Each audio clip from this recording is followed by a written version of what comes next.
Bienvenidos y bienvenidas a su programa Conociendo Otras Fronteras. En esta semana traemos un programa muy interesante en el cual tendremos como invitado especial al politólogo, sociólogo, catedrático universitario y además una de las figuras más importantes de los intelectuales de América Latina. Estamos hablando de Atilio Borón. Con él veremos cómo anda el contexto de nuestra América Latina y además estaremos haciendo unas proyecciones de lo que trae el gobierno de Donald Trump a partir de enero del año siguiente. Es decir, que manténgase en comunicación y en contacto con nosotros en este programa especial con Atilio Borón.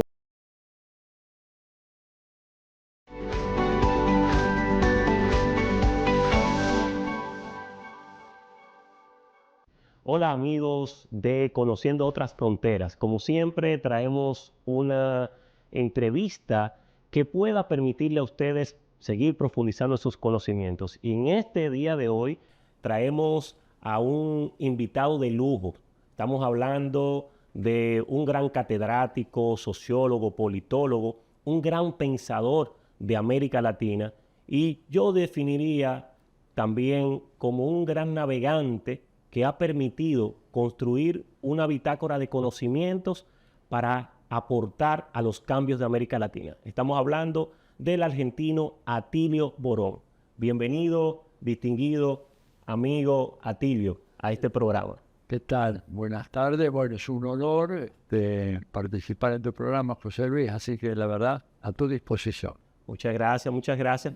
Bueno, yo creo que una de las preguntas que debemos de empezar a analizar y quizás se quiere interpretar tiene que ver con algunos de los escritos que usted ha hecho durante su vida aportando a América Latina. Y fue esa figura que se inició desde el año 2000, diríamos, de lo que se llamó el socialismo del siglo XXI, que empezó un proceso muy interesante en América Latina, encabezado por Chávez, esos movimientos de emergencias que se comenzaron a dar en aquellos años, como el caso de Lula, Correa, el mismo Evo, que comenzaron a aportar y a dar una visión diferente de América Latina que permitió que comenzara a cambiar toda esta lógica de desigualdad que hoy nos ha permitido tener un país como Bolivia, que era uno de los más pobres de América Latina, estando dentro de los países que sí ven mejores, vamos a decir, indicadores de desarrollo. En ese sentido, nos gustaría que usted nos pudiera decir qué ha pasado con lo que tenía que ver con el siglo, todo el socialismo del siglo XXI, a qué se debe esa caída tan importante y significativa en estos últimos años.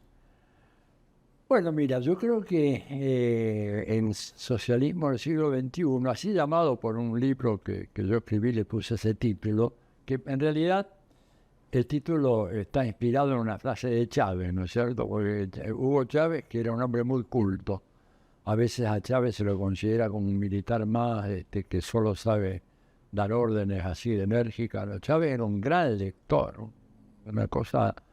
Yo tuve la suerte, por ejemplo, de estar en su escritorio de trabajo, poder, con el permiso de él, no naturalmente, le pedí, presidente, déjeme hojear estos libros, porque son algunos de los libros que yo también estudio, y la verdad que quedé maravillado cuando vi el cuidado, así, como te podía decir, puntilloso con el cual él subrayaba los libros en las frases, las marcas que hacían los costados, las llamadas a pie de página, los subrayaba con diferentes colores según los temas, una cosa impresionante. Y él fue el que acuñó esa frase de que, bueno, el socialismo bolivariano, ¿no es cierto?, a diferencia de lo que había sido el socialismo de la época de la posguerra, el socialismo soviético, este es el socialismo del siglo XXI, que tiene características propias que tienen que ver con la historia de nuestra América, con nuestras luchas, con el proceso difícil de independencia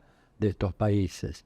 Y bueno, ese proceso empezó a tomar cuerpo a partir del triunfo de Chávez en la elección de 1990, arranca su presidencia en 1999, y luego hay un efecto cascada porque gana, a finales del 2002 gana Lula, a principios del 2003 gana Néstor Kirchner en la Argentina, en el 2005 Evo Morales, en el 2007 Rafael Correa, en el 2008 Fernando Lugo, en el 2009 Mel Zelaya, y ves que empieza a haber una especie de comunidad de intereses, gente que además se entendía muy bien, y hay una definición muy linda que se ha dado de todo esto.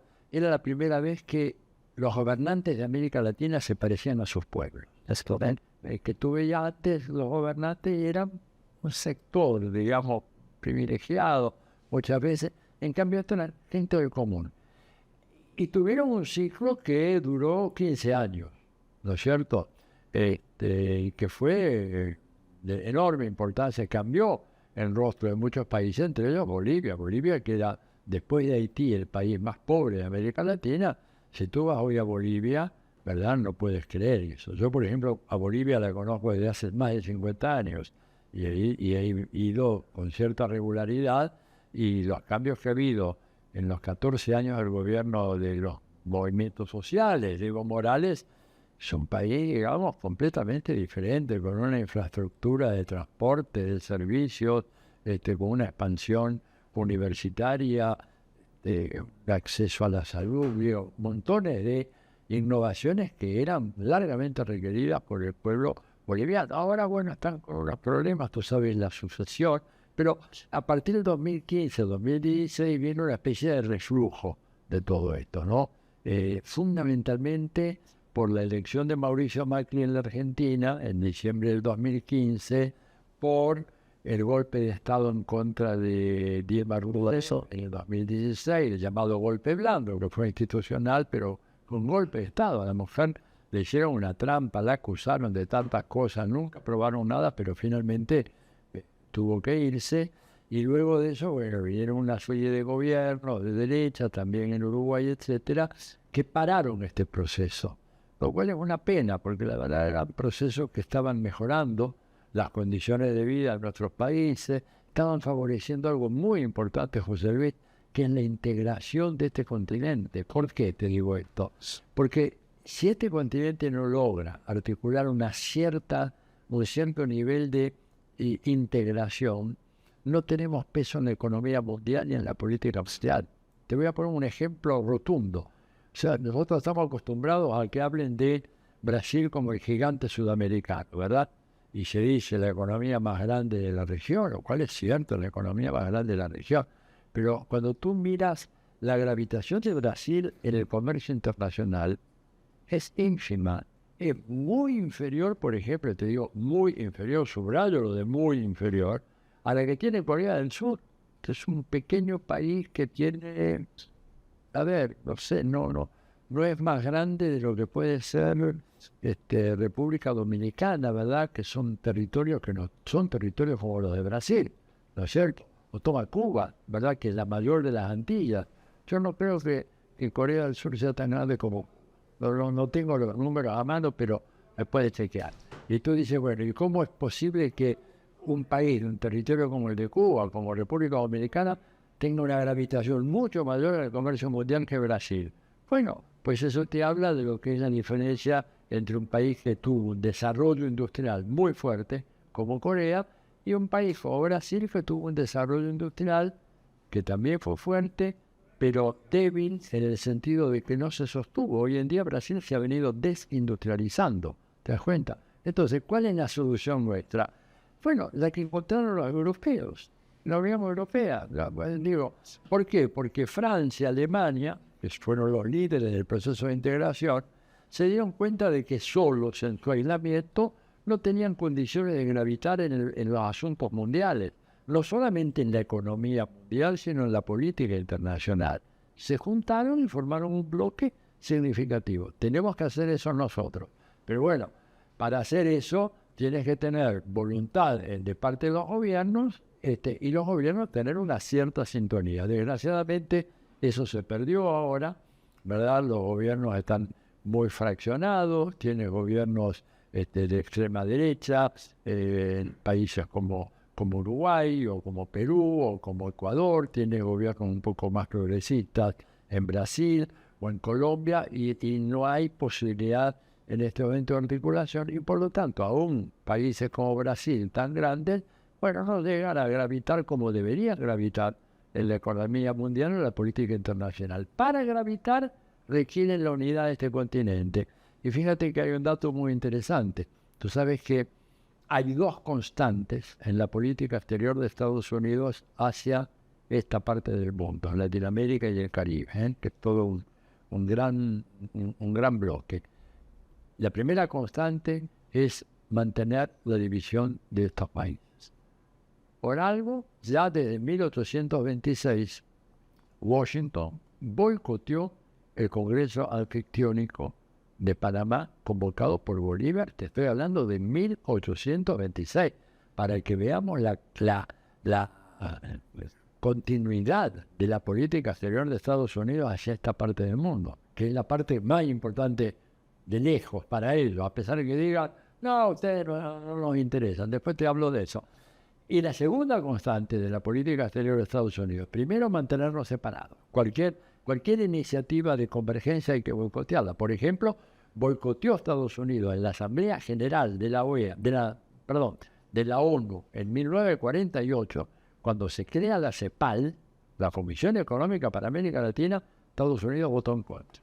Había votado a favor de la creación de la Comisión Económica para África, a favor de la Comisión Económica para Europa. Para nosotros no, ustedes separados, ¿verdad? Bueno, y la otra es la doctrina Monroe, ¿no? América para los norteamericanos. Entonces, por eso vencer eso es una tarea muy importante, y vino este reflujo que tú mencionabas, pero también vino un segundo turno, porque, por ejemplo, se incorpora al ciclo progresista nada menos que México, ¿verdad? En el 2018, con Andrés Manuel López Obrador, que hizo un gran gobierno en México. Fíjate que su sucesora, Claudia Sheinbaum, gana la elección con 60% de los votos, contra 29% de su rival. Y bueno, y Petro ganó en Colombia, y Lula ganó en Brasil. O sea, está ahora una especie de puja a ver para qué lado va este continente en un momento muy difícil del sistema mundial. No, ahí incluso decirle, toda la visión que usted plantea es muy correcta de cómo empezó a darse este proceso, esa ola de movimientos progresistas y de presidentes progresistas. De hecho, usted mencionaba que con el golpe blando que le hicieron a Dilma en Brasil, inició todo este proceso de decadencia, pero creo que un poquito antes, con el golpe blando empezó con Lugo. Con Lugo en el 2002, en Paraguay, exacto. Entonces, pero ahí todo esto un poquito, Atilio, me gustaría que pudiéramos ver cuáles son los factores que han incidido, a propósito de que usted tiene estudios sobre el desarrollo del liberalismo en Brasil, en Perú. ¿Cuáles han sido los factores que han incidido que en Perú se mantenga siempre una crisis constante y que de hecho, cuando entendíamos que podíamos estar más cerca de un gobierno progresista y que incluso esto iba a garantizar cierta estabilidad democrática en este país, vemos lo que sucede con Castillo? ¿A qué se debe este proceso? ¿Cuáles son los factores que usted entiende que han incidido en esta crisis permanente en Perú? Ya voy a esto, pero tú mencionaste un dato muy interesante, y lo de Lugo. Sí. ¿Me permite? Claro que sí, claro que sí. Mira, Lugo lo tumban en el 2002, ¿no es cierto? La embajadora de Estados Unidos, que estaba allá, cuyo nombre en este momento no estaba preparado, no lo tengo, pero podemos buscarlo fácilmente, tus televidentes lo van a encontrar, embajadora de Estados Unidos en Paraguay en el 2012, era una mujer de origen colombiano, pero norteamericana, fue la que armó ese golpe, ¿no es cierto? Básicamente nucleó a los partidos, bajó la línea y se retiró unas semanas antes del golpe contra Lugo. Se va a Washington y a los 2 años regresa a América Latina. ¿A qué país te crees que regresa? A Brasil, a hacer exactamente lo mismo que hizo lo que hizo en Paraguay, pero es exacto. Creo que se llama Liliana Ayalde, embajadora Ayalde, colombiana, ¿verdad? De origen colombiano, pero criada en Estados Unidos. Oye, aplicó el mismo método, primero Paraguay y después se fue a Brasil, hizo exactamente lo mismo. Así que bueno, quería dar esto porque creo que a la gente que te mira le va a interesar mucho. Lo de Perú, bueno, Perú, mira, hay un problema gravísimo, pero porque en Perú la economía anda, como se dice, la macro vuela, maravillosa. Esto lo escuchamos mucho en América Latina. A veces se dice también de este país, no, la macro dominicana está pero súper bien, el riesgo del país es muy bajo, casi no hay inflación, etcétera, etcétera. Pero la gente la está pasando muy, muy mal. Porque, a ver, el nivel de precarización laboral en Perú abarca a casi el 80% de la fuerza de trabajo. Sí. O sea, no tiene gente que tenga ningún derecho, ¿verdad? Y además, un sistema político que fue corrompido por el fujimorismo y que ha logrado un éxito, entre comillas éxito, digo por favor, no me malinterpreten, que prácticamente ninguno de los expresidentes que sucedieron a Fujimori, incluyendo Fujimori, terminó su mandato presidencial y pudo irse a su casa, sino que todos fueron a prisión o exiliados o se suicidaron. El caso de Alan García, correcto. Alan García. Entonces, Pedro Pablo Kuczynski, que es un hombre de absoluta confianza de los Estados Unidos, acusado de una corruptela fenomenal, ¿no es cierto? Y que para no ir a la cárcel tuvo que hacer no sé qué tipo de declaraciones, pero estuvo un tiempo en humarse. Claro, Ollanta Humala, el Cholo Toledo, como le decían cariñosamente los amigos. Cholo Toledo, un hombre que fue criado en un orfanato de curas ahí, digamos, con una educación católica, etcétera, que después va y obtiene un doctorado en Estados Unidos, era un hombre inteligente, pero bueno, la política corrupta, Alberto Fujimori, ni hablemos. Entonces, y en Perú está ese problema.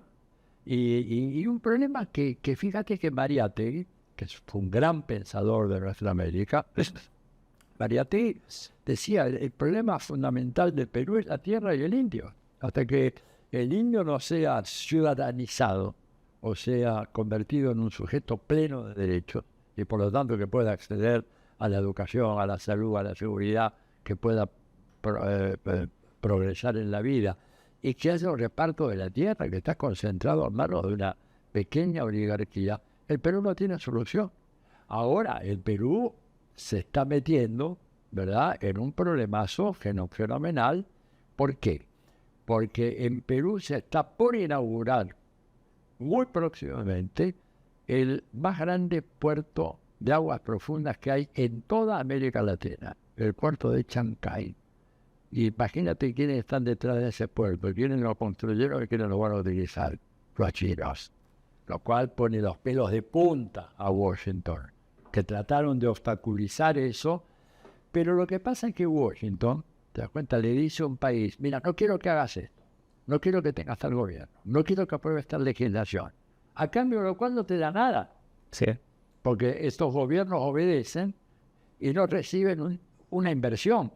Los chinos vienen y te dicen, te hago el puerto, te hago la carretera, déjame explotar el litio o déjame explotar el cobre, pero te hago el puerto. ¿Qué se lo hacen?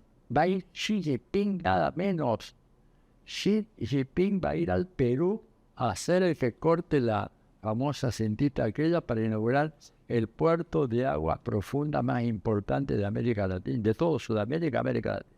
Bueno, entonces, esto es un curso de colisión, de choque.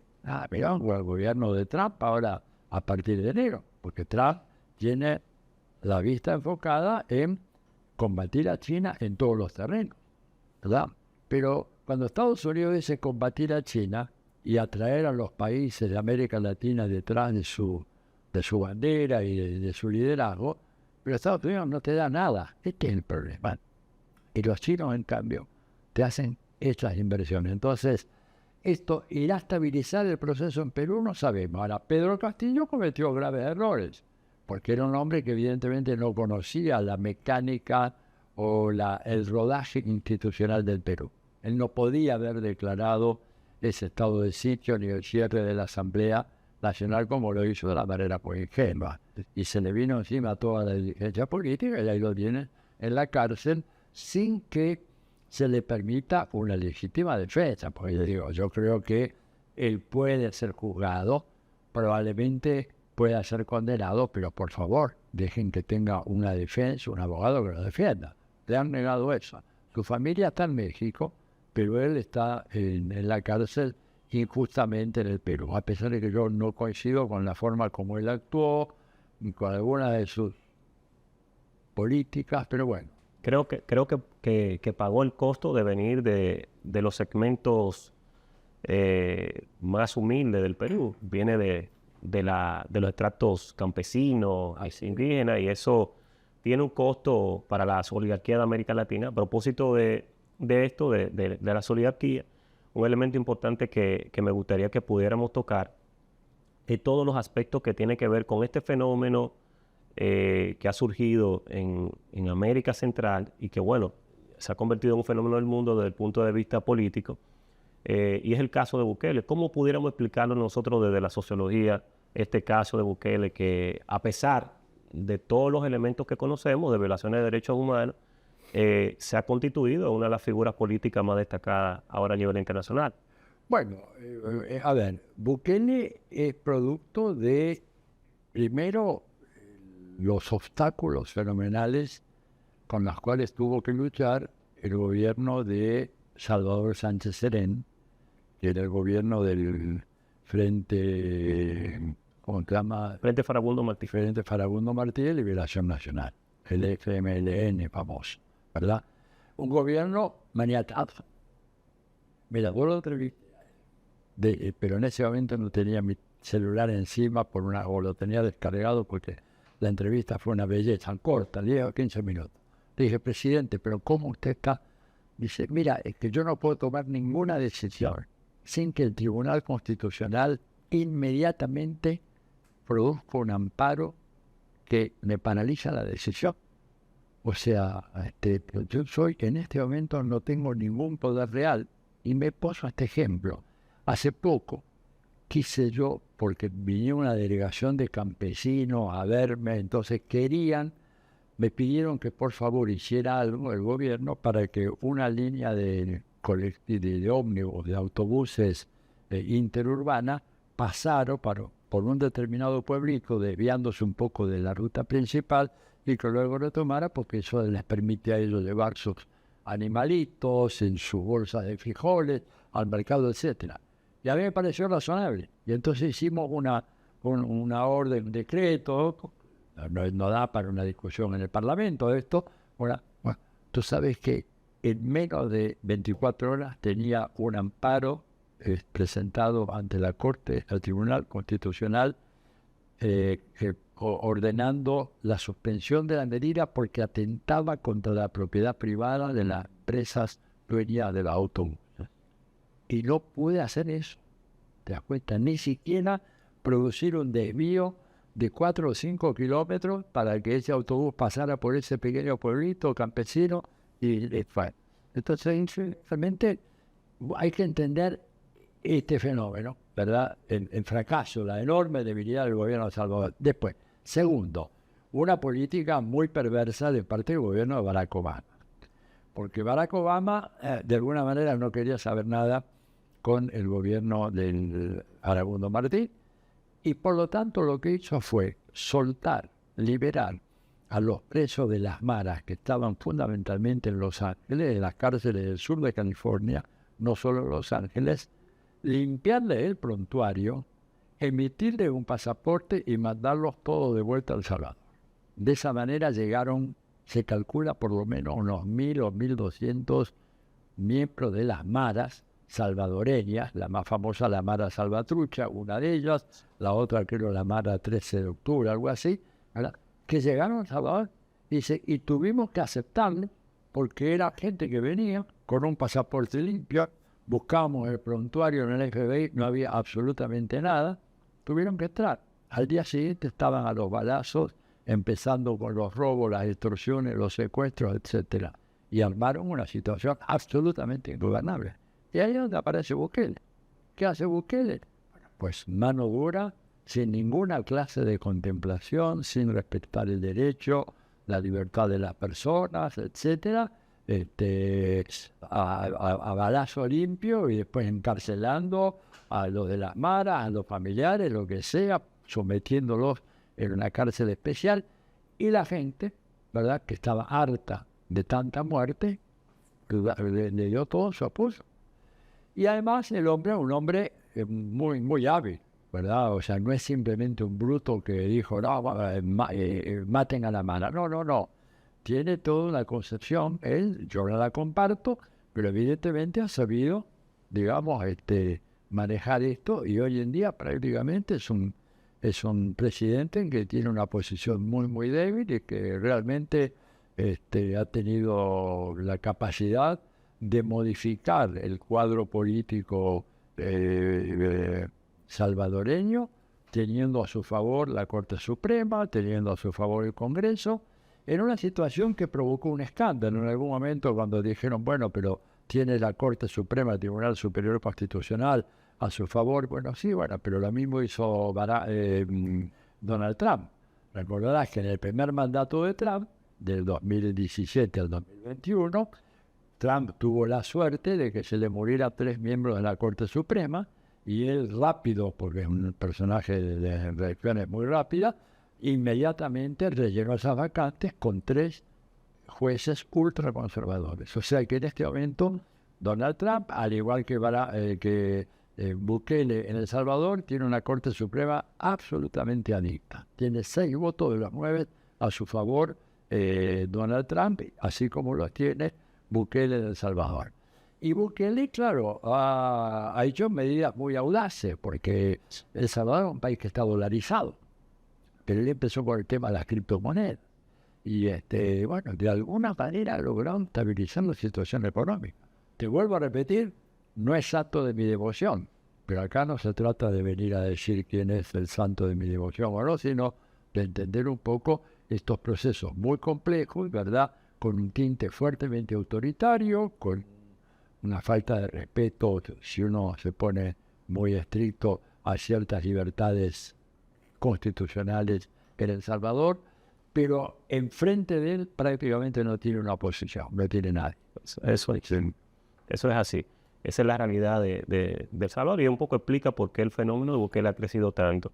Usted sabe que ahorita, dentro de las cosas que conversamos, hablamos de las crisis que se ha presentado en los movimientos de izquierda a nivel de América Latina.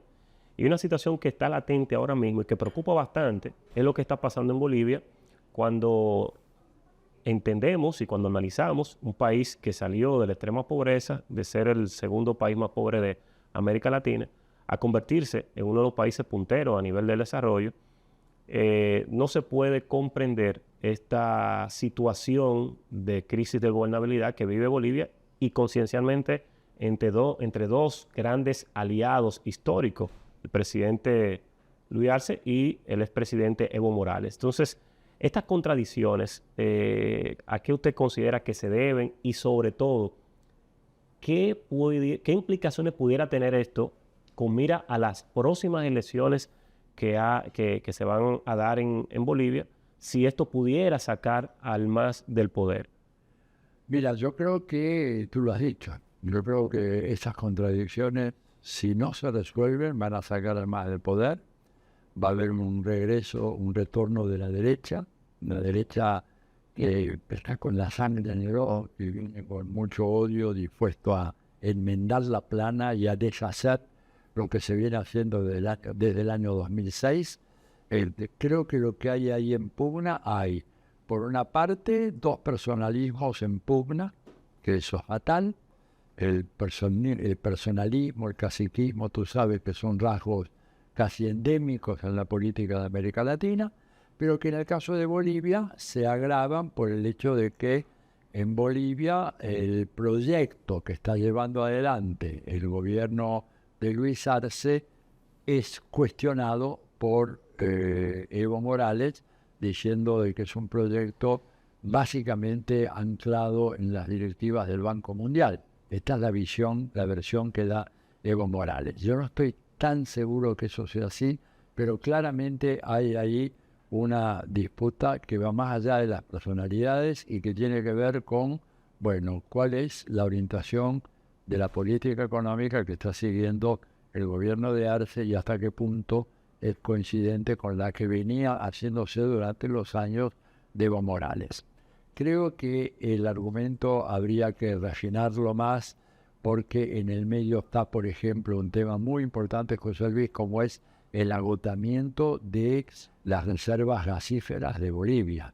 ¿Por qué el agotamiento? Es que no hay más gas ya en las entrañas del territorio boliviano, sí hay, pero lo que pasó fue que con toda esta inestabilidad política que viene después del 2019, con el golpe de Yanine Áñez y todos los problemas que se suscitaron después, se paralizaron prácticamente las inversiones en nuevos yacimientos de gas.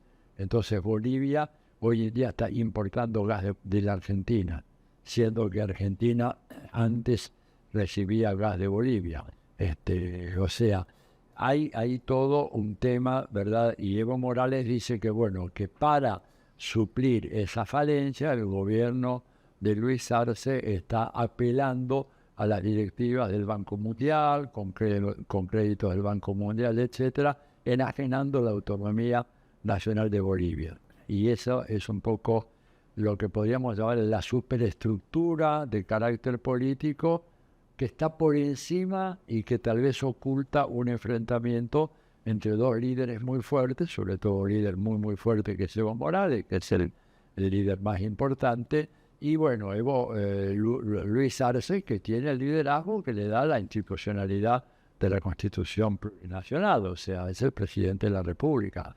Te guste o no te guste, es un líder institucionalizado. Y me parece a mí que en ese sentido es un conflicto que si no se resuelve pronto, el resultado va a ser el retorno triunfal de la derecha extrema, no es una derecha civilizada, una derecha extrema en Bolivia. Bueno, te lo ha dicho, ya ellos tienen la experiencia de haber probado las actitudes criminales de la derecha en el 2019, con las persecuciones contra todos los principales dirigentes del MAS. O sea, que ellos deben de prever que lo que viene no será nada fácil. En esa misma lógica de estos cambios que van dando el liderazgo de la izquierda progresista de América Latina, vemos posicionamiento de dos figuras, una de ese liderazgo histórico que encabeza Luis Ignacio Lula da Silva en Brasil, y la otra de un joven que para mí era un joven promesa, estamos hablando de Gabriel Boric en Chile, que entendíamos que por sus antecedentes históricos a través del movimiento estudiantil, de todo ese movimiento contestatario que generó conjuntamente con otros jóvenes talentosos, generaron posicionamientos interesantes en Chile. Los cambios que él ha comenzado a dar en el gobierno chileno, de verdad que genera mucha preocupación, pero sobre todo las críticas que él ha mantenido ante las elecciones de Venezuela, conjuntamente con Lula, de no aceptar, de no reconocer el nuevo mandato de Nicolás Maduro. Y además, esa misma posición de Lula ante los BRIC, de no aceptar que Venezuela pueda ingresar a los BRIC. La verdad que para muchos que vemos desde afuera, que no estamos en el Cono Sur como usted, que está más cerca, que además conoce bastante a Lula, nos genera preocupación, pero también nos pone a cuestionarnos a qué se debe este cambio, a qué se debe esa negación de que Venezuela pueda entrar a los BRIC.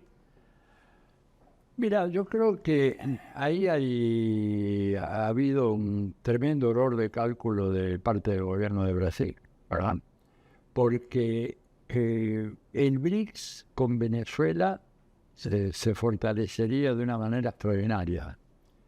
El BRICS sin Venezuela sigue siendo una constelación de poder muy fuerte, ¿verdad?, en el terreno internacional, pero con Venezuela se robustecería de una manera muy significativa.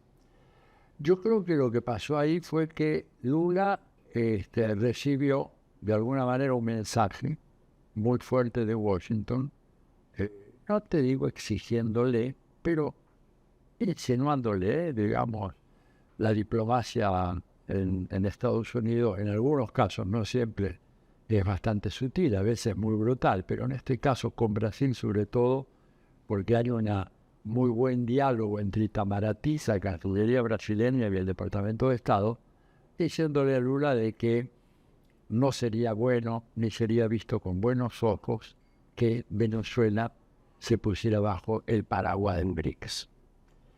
Y Lula, realmente presionado también internamente por sus propios aliados en el gobierno, cedió ante ese consejo, lo cual va en contra de los propios intereses de Lula y de su propia capacidad de ejercer un papel protagónico en el BRICS. Porque si Lula tiene dentro del BRICS a Venezuela, ¿verdad? Siendo que la Argentina, que era el país que iba a entrar, pero que debido al fanatismo ideológico de Milei decidió no entrar al BRICS, ¿verdad? Lo cual es otro error gigantesco del gobierno argentino.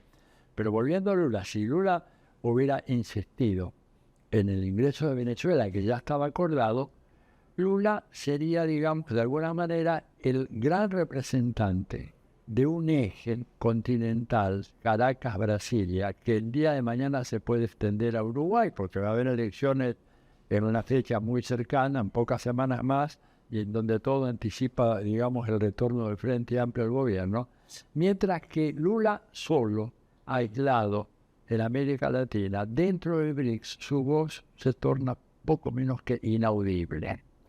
Porque además va a haber otro tema, que es el siguiente, que para China y para Brasil, el ingreso de Venezuela al BRICS es un asunto, yo te diría, casi de importancia existencial. Para China sobre todo, que es el mayor consumidor de petróleo del mundo, tener a Venezuela dentro del paraguas del BRICS es una garantía de suministro continuo de un bien tan preciado como el petróleo. No tenerla dentro del BRICS es exponer a Venezuela a que pueda sufrir un manotazo de Estados Unidos, un golpe de Estado que deje a China sin el abastecimiento de la mayor reserva petrolera de la Tierra. O sea, por donde lo mires, todo esto ha sido un pésimo negocio para los BRICS, para Brasil y, por supuesto, un acto de deslealtad para con Venezuela, porque Venezuela hay que entender algo que es fundamental. Venezuela, digo, y también Cuba, son países que están en guerra. Venezuela es un país que está en guerra, es decir, no solamente Ucrania está en guerra, Venezuela también, una guerra de quinta generación, como se le llama, pero una guerra donde no puedes comprar un tornillo, no puedes comprar un repuesto, no puedes exportar, no tienes compañías aseguradoras que te permitan exportar tu petróleo, no tienes navíos que puedan venir a los puertos venezolanos porque entonces les ponen una multa y no pueden entrar a los puertos de Estados Unidos. Una economía que está asfixiada, sofocada, ¿verdad? Por más de 930 medidas unilaterales coercitivas, en donde te roban, por ejemplo, una gran empresa creada por PDVSA, como es Cítrico, fue robada. Y el robo fue consagrado por Juan Guaidó, pseudo presidente que puso la firma ahí en un documento, cual es un acto de latrocinio propio de la época de los piratas. ¿Te das cuenta? Entonces, un país que está sufriendo todo eso, lo menos que puedes hacer cuando te dice quiero ingresar al BRICS es le abre la puerta y que ingrese. Y ahí creo que Lula realmente cometió el peor error de su carrera política y le va a costar muy caro, internamente e internacionalmente, porque además, perdóname redondeo en esto, de repente Rusia y China van a decir, señores, Venezuela entra al BRICS y aunque Brasil vete, va a entrar igual, porque vuelvo a repetirte, los intereses geoeconómicos y geopolíticos estratégicos de China y Rusia exigen que Venezuela esté adentro. Y mire lo interesante, usted decía algo muy importante. En el caso de Lula, él le debe bastante a Venezuela porque en su momento de crisis, cuando estuvo en prisión y que estuvo siendo perseguido políticamente en el gobierno de Bolsonaro, quienes salieron a defender su inocencia fue Venezuela, uno de los países que estuvo siempre de ese lado. Mire, yo creo que hemos hablado bastante de todos estos procesos y es interesante pues que podamos ir al lugar de origen suyo, Argentina. Es interesante porque casualmente su tesis doctoral, la que usted hizo en el mismo año en el que yo nací, en el año 76, versaba sobre los temas que tienen que ver la formación y la crisis de la oligarquía en Argentina, específicamente en los años 1880 al 1930. Y esa crisis oligárquica ha parido muchísimos procesos interesantes en su país, desde el peronismo, que todos conocemos, con la figura de Domingo Perón, Eva Perón, y luego todas las crisis de las dictaduras sangrientas que vivieron en Argentina y que luego otra vez el levantamiento, los movimientos sociales y hasta ver lo que fue el gobierno de los Kirchner, que definitivamente generaron un desarrollo, un crecimiento que se comenzó a mostrar que Argentina iba a volver a florecer como en sus mejores tiempos, como fue en el siglo XIX, que era una de las economías más sólidas de América Latina. Pero la realidad es que para muchos poder explicar la figura de Javier Milei, de cómo surge en Argentina, una Argentina con una visión siempre crítica, con movimientos sociales muy fuertes y ya incluso con antecedentes que se habían visto con los gobiernos de Macri, que generaron tantos problemas económicos y tantas violaciones a los derechos humanos, era difícil poder comprender que la derecha, y no cualquier derecha, la ultraderecha, iba a volver a Argentina. Y en la figura de una persona que definitivamente, con todo el respeto que se merece la figura de un presidente, para cualquier ser humano que tenga dos dedos de frente, decimos que en República Dominicana, es un loco psicópata que no se puede comprender definitivamente que llegara a un país con tanta visión de desarrollo como Argentina. Y ahí la pregunta son dos que le voy a dejar para que usted pueda respondernos. Primero, ¿cómo surge este fenómeno de Milei? Y la segunda, ¿a qué se debe la caída de la izquierda cuando nosotros entendíamos que uno de los países que tenía mucho más fortalecido estos procesos progresistas era Argentina, de todos los países de América Latina? Son dos preguntas tan importantes que en este momento me exigen que haga una pequeña pausa. ¿Será posible? Claro, claro que sí. Hacemos una pequeña pausa Sí. y de inmediato respondo a tu pregunta. Muy bien. Gracias.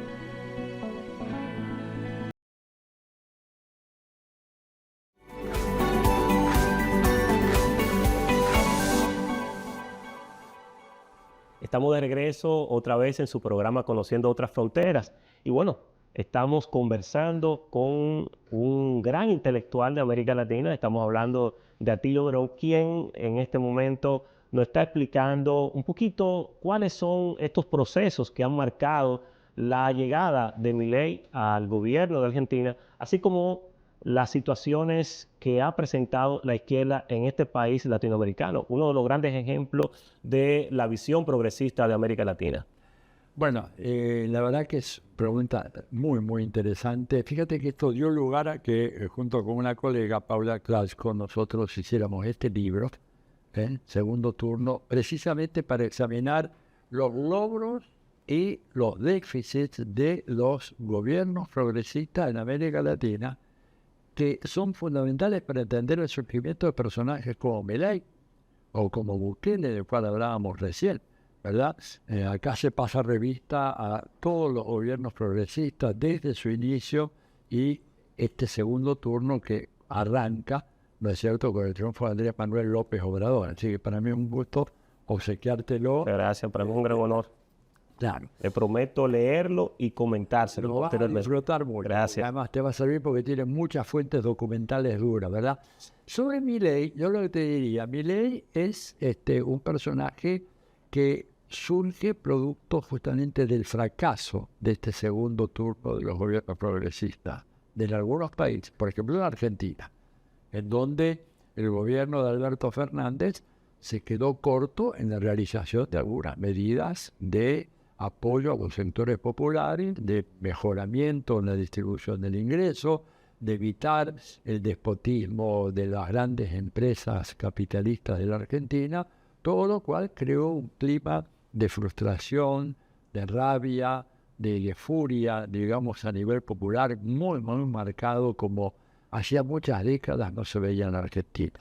Y la experiencia enseña que cuando tú tienes una sociedad que está enfurecida por la frustración de que tienes un gobierno que no hace lo que tiene que hacer, bueno, ahí entonces aparecen estos fenómenos extraños. Y esto viene algo de alguna manera, está contemplado en otro libro que es un poco anterior, que se llama El hechicero de la tribu, y que trata sobre el pensamiento de Vargas Llosa.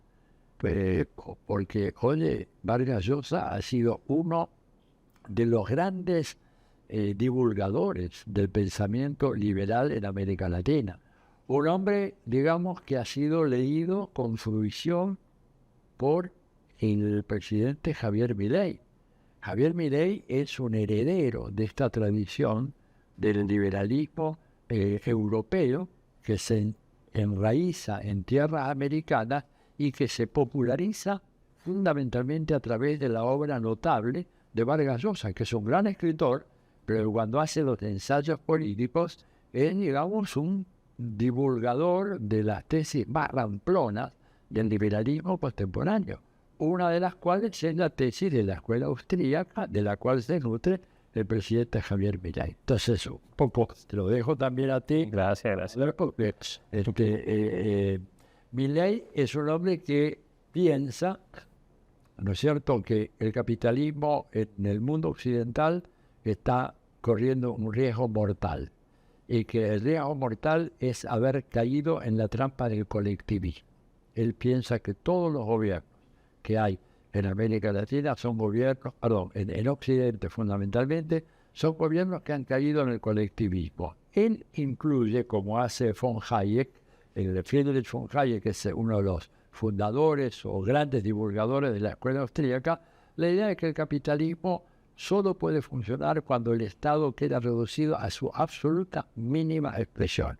Y eso va en contra de la evidencia histórica, ¿no es cierto?, que demuestra que los capitalismos más dinámicos del mundo han sido capitalismos que crecieron de la mano de la intervención estatal. ¿Qué pasa? ¿Por qué esa idea de golpe toma cuerpo en un país como la Argentina y hace que un personaje que tú describiste muy bien es un desequilibrado mental? ¿Por qué puede apoyar a un personaje así?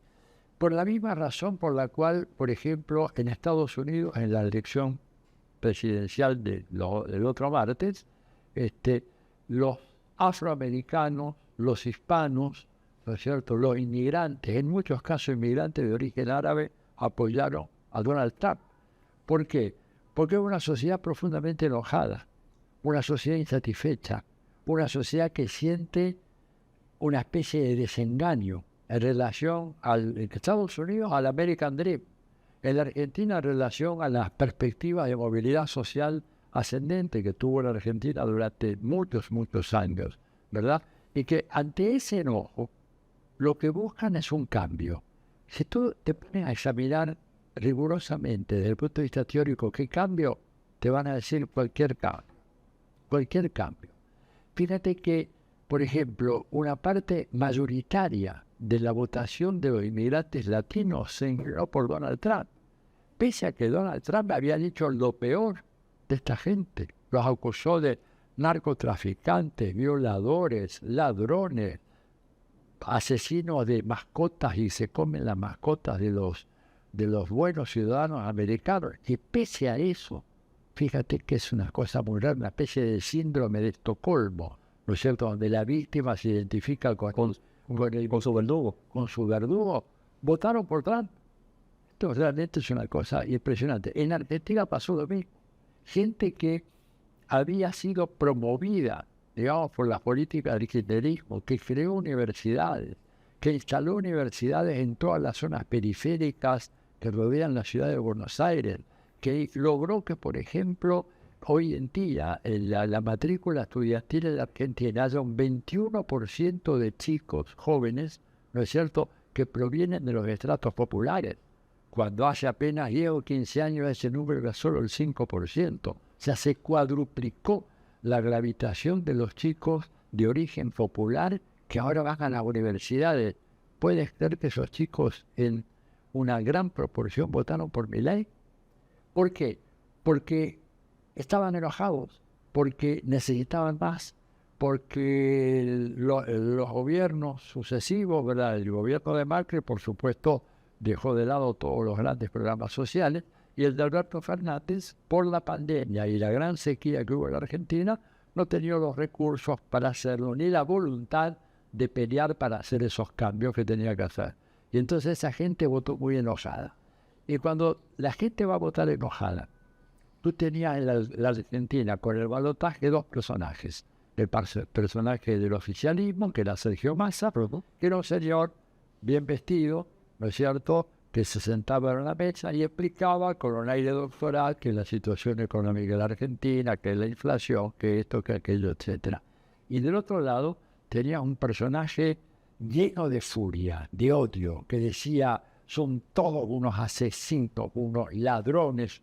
Los insultos no los puedo reproducir acá por razón de buen gusto, pero los peores insultos que hemos escuchado en la vida pública argentina, reiteradamente, ¿no es cierto?, por Javier Milei. Insultos de una bajeza extraordinaria.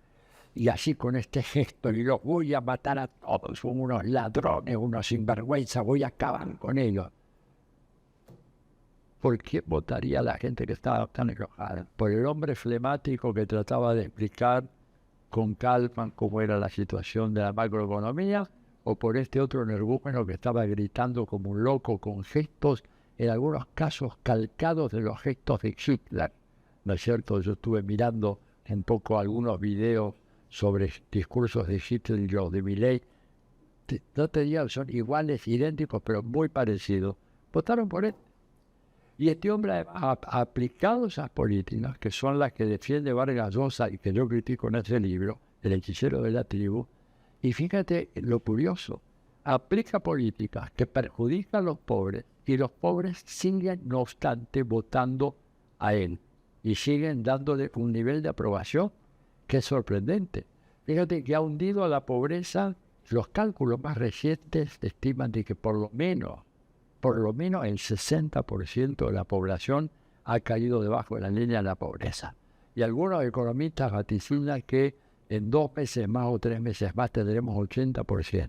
Sin embargo, en esos sectores, cuando tú vas a ver cuál es el nivel de aprobación que tiene este señor Milei, resulta que tiene un 45, 48% de aprobación. O sea, volvemos al síndrome de Estocolmo. Aquel que los castiga, aquel que los victimiza, aquel que los verduguea, finalmente es concebido como alguien que merece ser aprobado, respetado y valorado. Lo cual habla de un nuevo componente en las sociedades latinoamericanas, y por lo menos en la Argentina eso se nota muy claramente, que es la generalización de la resignación como actitud ante la vida. ¿No es cierto?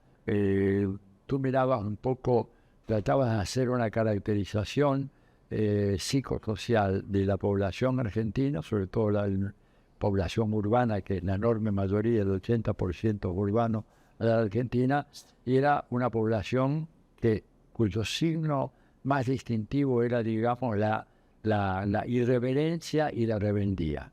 Hoy en día, lo que parece ser el signo más distintivo es la resignación, porque tú hablas con esa gente que está siendo perjudicada por Milei y te dice, bueno, hay que esperar, antes hubo una gran fiesta, tenemos que pagar la fiesta. Le llaman la fiesta a la expansión de derechos que experimentaron durante los años de Cristina Kirchner, asignación universal por hijo, toda clase de políticas compensatorias, creación de universidades, becas por aquí, becas por allá, programas de promoción.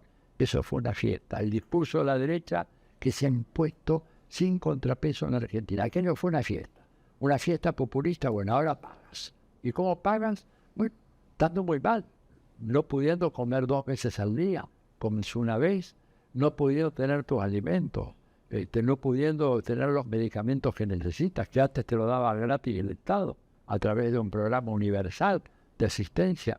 Pues nada de eso. Entonces realmente ahí, y complemento tus 2 preguntas, Milei se explica, digamos, por el carácter inmoderadamente moderado que tuvo el gobierno de Alberto Fernández, así como Trump se explica por el carácter inmoderadamente moderado que tuvo el gobierno de Biden. Y te pongo un número, perdóname. Fíjate que Biden en su primer discurso inaugural se pregunta, dice, ¿cómo es posible que hoy en día en Estados Unidos un gerente general de una gran corporación gane más de 250 o 270 veces, dijo, no recuerdo bien el número, de lo que gana un trabajador, cuando en la década de los 60 ese mismo gerente general ganaba apenas 20 veces más que su trabajador? Ahora gana 250 veces más. ¿Cómo se explica eso? Bueno, se explica porque hubo un proceso de concentración fenomenal de la riqueza, ante la cual el Estado se cruzó de brazos y no hizo nada para ponerle coto a aquello. Y como tú no hiciste nada, la gente enojada te vota al más gritón, al más chabacano, al más brutal, como es Trump, y se embarca en una aventura que no sabe uno cómo va a terminar. Bueno, ahí yo creo que usted acaba de entrar a lo que sería la última pregunta que le estaríamos haciendo en esta importante y creo que pedagógica entrevista. De verdad que hay muchos insumos para nosotros poder entender mejor nuestra América Latina y el mundo. Y creo que conecta directamente con lo que estamos hablando, el fenómeno de Milei, y es entrar a Trump.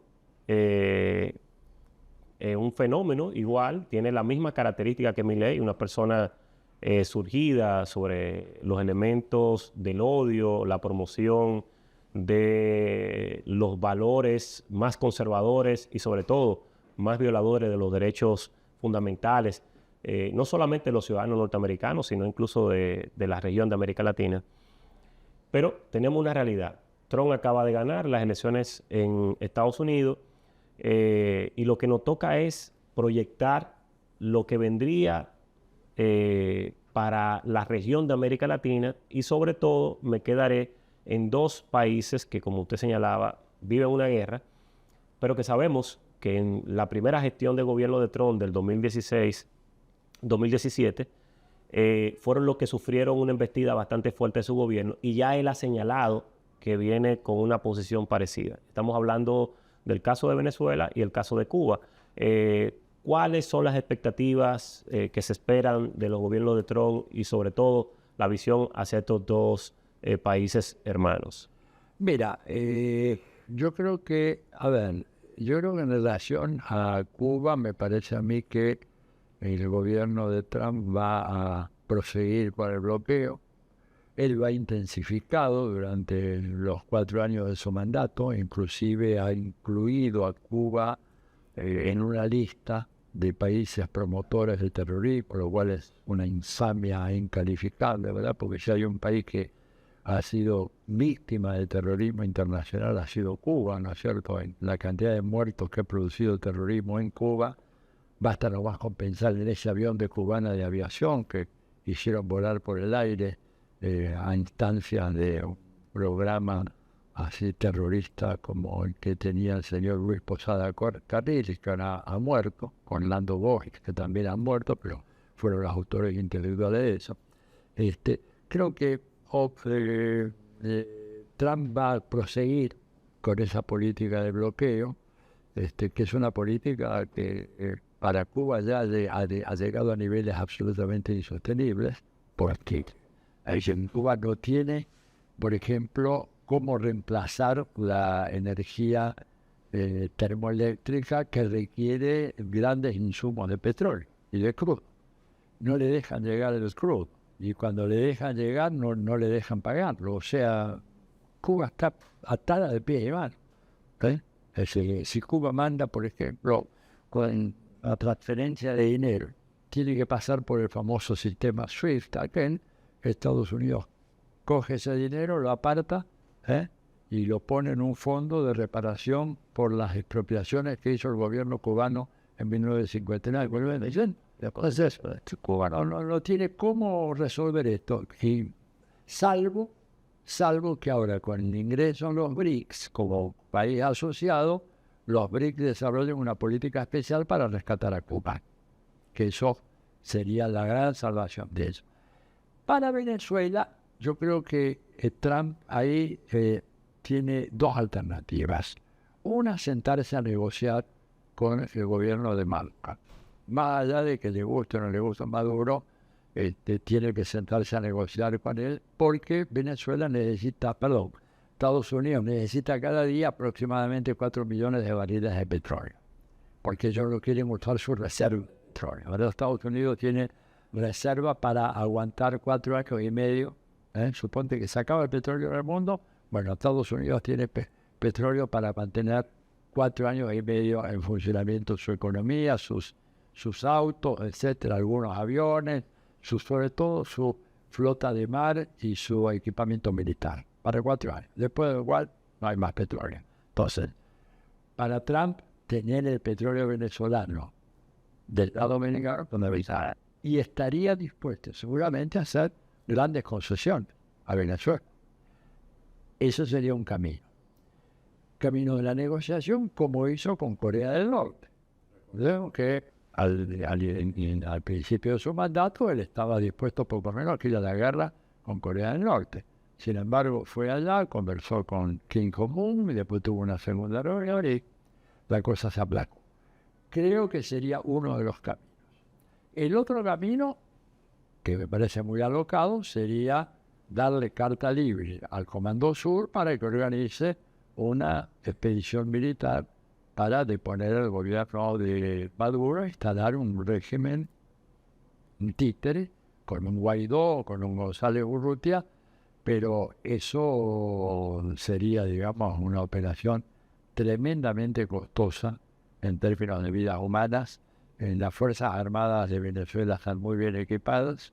Venezuela además contaría con el apoyo de países como Rusia, como China, como Irán, por lo menos, porque Venezuela tiene contratos de provisionamiento de petróleo para China, muy importantes. China no se quedaría de brazos cruzados si de repente dice, ¿sabes qué? Ese contrato a largo plazo que a ti te garantiza tantos millones de barriles de petróleo por mes o por semana, ya no corre más, sería casi un acto de agresión en contra de China. Entonces yo dudo de que opte Trump por lanzar su jauría militar en contra de Venezuela. Además, esto sería un costo en términos de vida humana y de destrucción muy complicado. Lo mismo que si se pretende invadir a Cuba. Digo, no la han invadido a Cuba en tantos años porque, bueno, el ejército cubano, mal que mal, tiene una capacidad de respuesta. No es un país indefenso, ¿verdad? Yo creo de todas maneras que lo más razonable para Estados Unidos sería llegar a un cierto acuerdo que pondría en tensión de todas maneras los acuerdos que ya el gobierno de venezolano tiene con China y con otros países, ¿verdad? Lo pondría en una situación difícil. Pero bueno, en la medida en que Trump se comprometa, por ejemplo, a levantar todas estas sanciones brutales que hay en contra de Venezuela, yo creo que Maduro estaría inclinado a llegar a un acuerdo, pero sin desahuciar el acuerdo con China, que es el que le garantiza la estabilidad a largo plazo a la revolución bolivariana. Para nosotros, de verdad, que simplemente decirle que nos gustaría que nos pueda explicar, antes de darle las gracias por esta maravillosa entrevista, que nos pueda anunciar su más reciente libro. Sí, esto es una biografía, ¿no es cierto?, que absolutamente inesperada, ¿no? Porque esto es producto, ahí mencionan el nombre de esta profesora Alexia Masolder, ¿verdad?, que es una gran historiadora argentina, que hace unos años me dijo, tengo que preparar una ponencia para un congreso sobre cómo se politizaron los intelectuales de América Latina.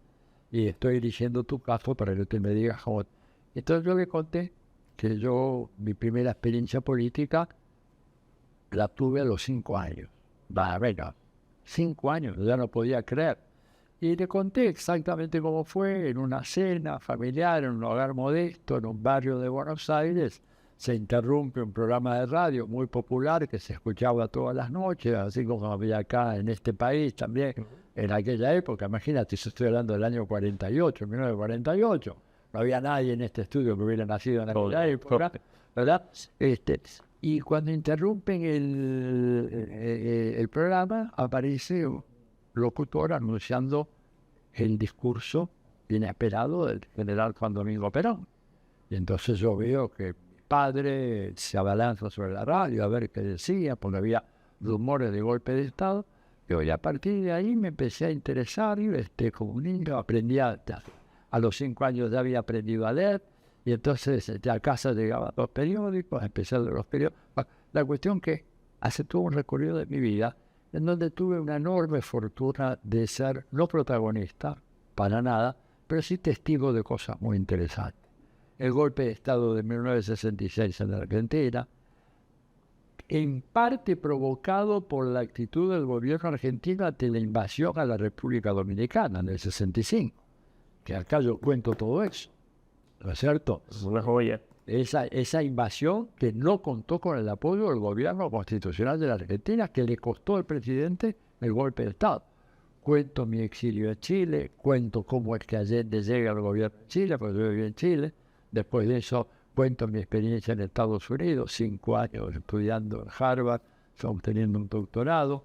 Cuento el nuevo exilio que tuve que hacer en México, mi experiencia en el exilio mexicano, el desexilio, y en todo este interín, la enorme fortuna de haber podido tener conversaciones, así como tengo contigo, con personajes históricos como Fidel, como Chávez, como Correa, como Evo, como Pilar Córdoba, como Pepe Mujica, cuento todo esto. O sea, el libro es una historia de América Latina a través de esos grandes personajes que yo he tenido la suerte de conocer.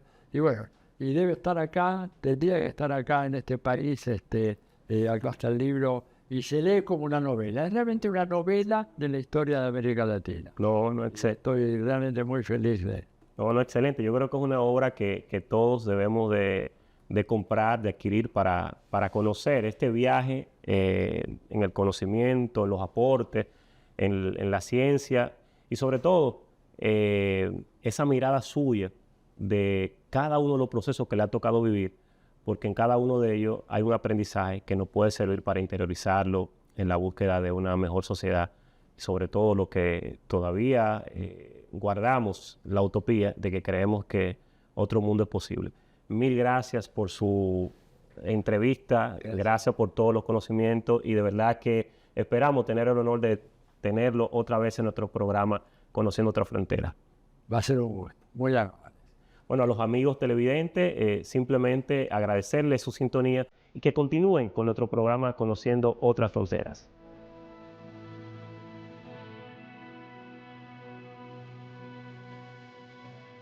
Final del programa del día de hoy. Esperamos que el contenido haya sido de su interés, sobre todo todos los aspectos que hemos visto en esta interesante entrevista con Atilio Borón. La idea es que sigamos en sintonía con Voz Media y que además nos siga en las redes sociales de Conociendo Otras Fronteras. Nos vemos el próximo domingo a